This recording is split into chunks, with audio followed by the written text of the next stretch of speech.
Dune is about the relationship of human with nature, and it is important for me to bring that nature to the screen.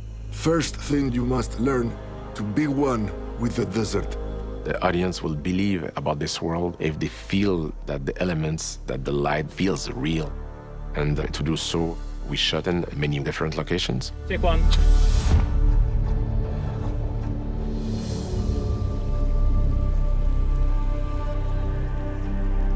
We spent just a few days in Italy at the very beginning of the shoot, and we went for a very specific location called the Brion Sanctuary. It was designed by Carlos Scarpa.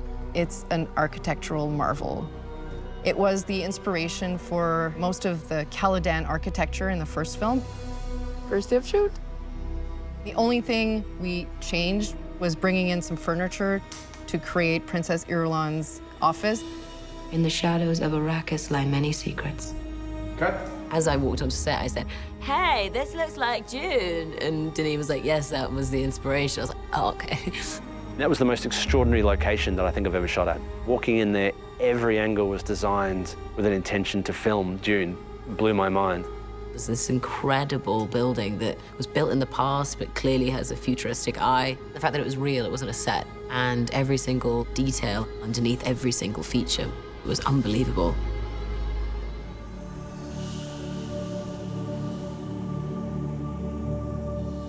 We call this Fremenville because it looks like a little city, a carved city.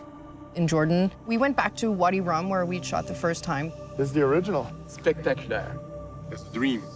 but we expanded our territory and found new locations to tell the story. The height of the thing totally fits.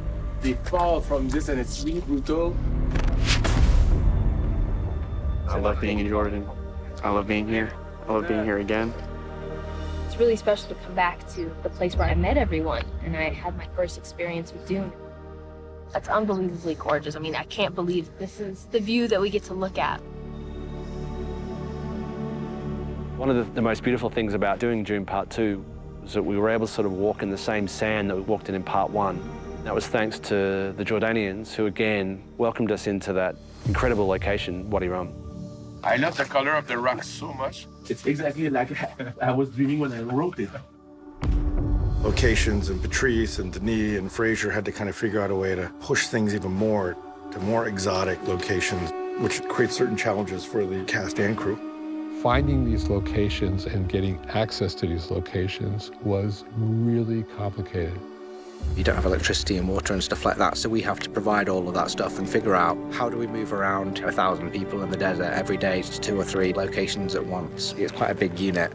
We've had this whole area roped off and security on it for several weeks to just allow the wind to kind of like smooth it off and get rid of all the tire tracks, because obviously on Arrakis there wouldn't be people driving around.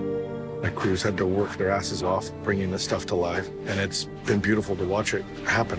How many men with you? 200. 200?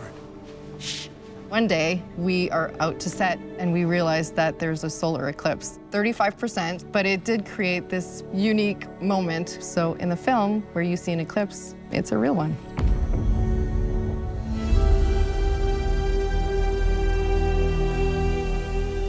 We spent much more time in the desert for Part 2, much more.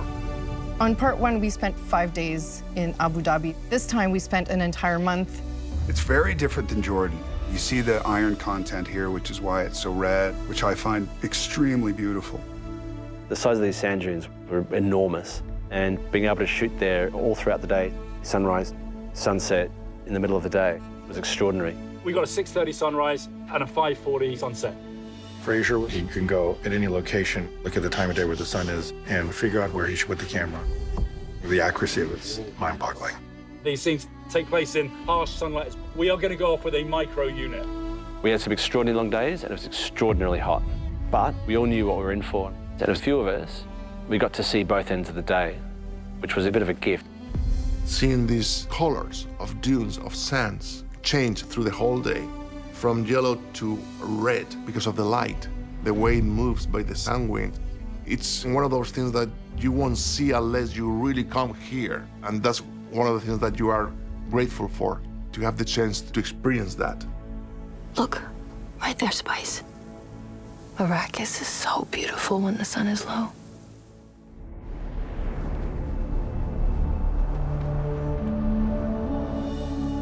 We are in Namibia to shoot the final dream of Dune Part 2. We drove to the desert, climb up a dune, and then when you get to the crest, wow, you see the most unlikely scene, the ocean. My dream was really to have that kind of mean water, dark water like that. Yeah. It's like to have something that has a character like that. It's so powerful. It was truly a special moment to have such a minimal crew and minimal equipment to capture just a few shots for this one scene. Paul, my dearest brother. It's great to be in those places so different from each other. All of them have in common the amazing people that are there working very hard. And it's amazing to receive that commitment. I'm very proud of the crew because what we accomplished there was like not easy. Working on that heat and shots that would have been absolutely impossible to do somewhere else.